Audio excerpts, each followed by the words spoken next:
सृष्टि बचपन से ही दिखने में सुंदर नहीं थी, लेकिन अमीर बाप की बेटी सृष्टि पर उसकी माँ जान छिड़कती।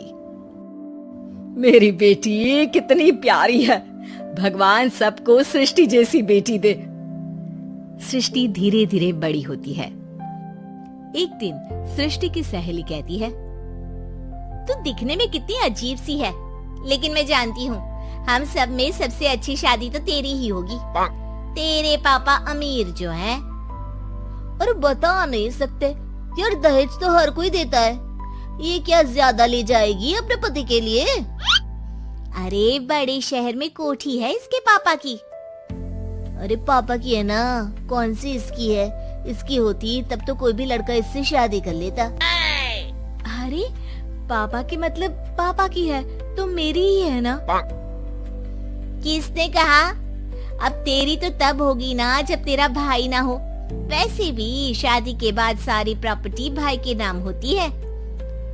सृष्टि समझ जाती है कि उसे किसी भी हालत में माँ बाप की सारी प्रॉपर्टी को अपने नाम करना है, लेकिन कैसे?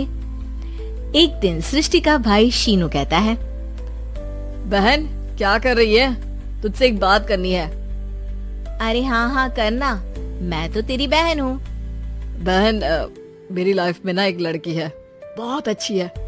मैं सोच रहा हूँ माँ और पापा से बात करूँ शादी के लिए। सृष्टि को समझ में आ जाता है कि भाई की शादी होते ही भाभी उसे एक दिन भी घर में बर्दाश्त नहीं करेगी। क्या बात है भाई, बताना कौन है वो? यार वो बहुत अच्छी लड़की है, पढ़ी लिखी है, मेरे साथ जॉब भी करती है। बस एक प्रॉब्लम है। प्रॉब्लम? क्या प्रॉब्लम है भाई? यार वो शादीशुदा है, लेकिन उसके पति ने उसे सिर्फ इसलिए छोड़ दिया क्योंकि उसके माँ बाप दहेज नहीं दे पाए। सृष्टि ये सुनकर न जाने क्यों खुश हो जाती है। अरे भाई तो क्या हुआ, लड़की तुझे तो पसंद है ना? शीनू को लगता है कि बहन उसे समझ रही है। वो इस बात से अनजान होता है कि उसकी बहन की मंशा पूरा घर हड़पने की है। सृष्टि अपनी माँ से कहती है, मम्मी मुझे तो बहुत चिंता है। पता है शीनू क्या कर रहा है? अरे क्या कर रहा है, वो तो काम पर जाता है और वापस घर आता है।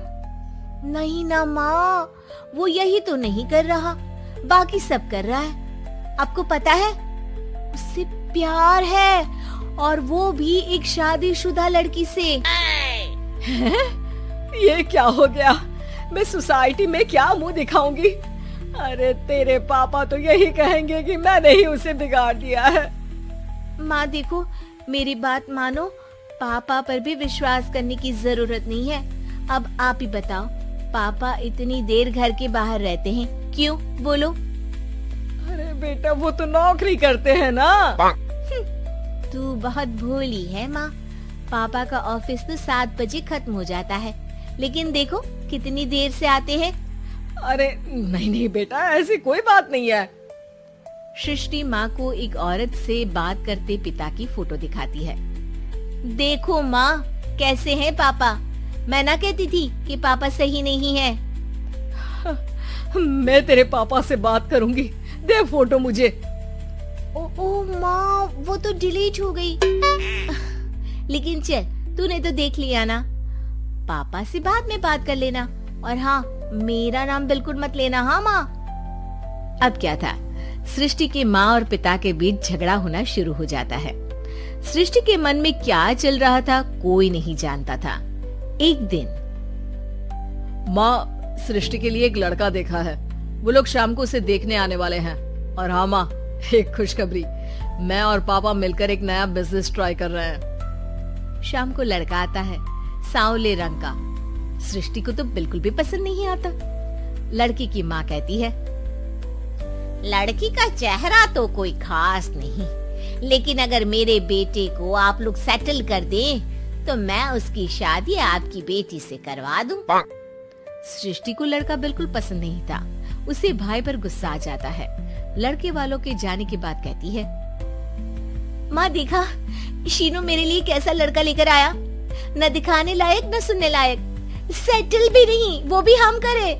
अरे माँ मैं जानती हूँ ये मेरी शादी किसी भी घर में क्यों करवाना चाहता है? अरे कैसी बात कर रही है बहन, तूने तो देखा ना, लड़के को मैंने ही मना कर दिया तुझसे शादी के लिए। जिसने लड़का बताया था उसने उसकी बहुत तारीफ की थी। बात आई गई हो जाती है, लेकिन सृष्टि का मन शांत नहीं होता। क्या करूं, कुछ समझ में नहीं आ रहा। मेरी शादी हो गई तो ये लोग पूरी प्रॉपर्टी शीनू के नाम कर देंगे। मेरे हाथ तो कुछ लगेगा ही नहीं। तभी सृष्टि को आइडिया आता है। वो किसी वकील को फोन करती है। जी देखिए, अगर आपके मम्मी पापा का तलाक हो जाता है तो आपके पिता की आधी प्रॉपर्टी आपकी माँ के नाम हो जाएगी, फिर उसे वो किसी को भी दे सकती है। सृष्टि अब माँ को बेटे के खिलाफ भरती है। माँ, शीनू पर नजर रखा करो। वो जिस लड़की के प्यार में है ना, वो शादीशुदा है। यहाँ आएगी, सारा पैसा, रुपया, जमीन, जायदाद सब हड़प लेगी। पापा का भी हाल तुमसे छुपा नहीं है। ऐसा ना हो कि मैं और आप एक दिन सड़क पर भीख मांगे। हे भगवान, मैं तो जीते जी मर जाऊंगी अगर ऐसा हो गया तो। ऐसा हो गया नहीं माँ, ऐसा ही होगा। अभी समय है, आगे का सोच लो। मैं तो कहती हूँ पापा से आधी प्रॉपर्टी लेकर अलग हो जाओ। पापा की आधी प्रॉपर्टी भी हम लोगों को अगर मिल जाती है ना, तो अगले 7 जन्म सफल समझो। बेचारी माँ बेटी के कहने पर पति से तलाक लेकर अलग हो जाती है। सृष्टि अब पैसों से गाड़ी और अपने दूसरे महंगे शौक पूरे करने लगी। उसके दोस्त भी उसके पैसे इस्तेमाल करते। सृष्टि, कल तुम कहाँ थी? मैं सारा दिन घर पर अकेली थी। तो मैं क्या करूं? मैंने ठेका तो नहीं लिया है ना तुम्हें संभालने का। माँ को सृष्टि से ये उम्मीद नहीं थी। वो बैठकर रोने लगती है। वहीं उसका पति यानी कि सृष्टि के पिता आ जाते हैं। मैं जानता था कि तुम्हारा यही हाल होगा, तो आपने मुझे रोका क्यों नहीं? मैं रोकता तो तुम रुकती क्या? सृष्टि के कहने पर तुमने मुझ पर, अपने बेटे पर शक किया, लेकिन तुम ये भूल गई कि कैसे हम दोनों ने मिलकर जीवन में इतना सब खड़ा किया। माँ पति के गले लग जाती है। मुझे माफ कर दीजिए, मैंने आपकी कमाई का एक बड़ा हिस्सा गवा दिया। कोई बात नहीं, तुम साथ हो तो मैं ऐसी 7 प्रॉपर्टी खड़ी कर दूंगा। तभी वहाँ सृष्टि आ जाती है रोते हुए। माँ, मयंक ने मुझे छोड़ दिया।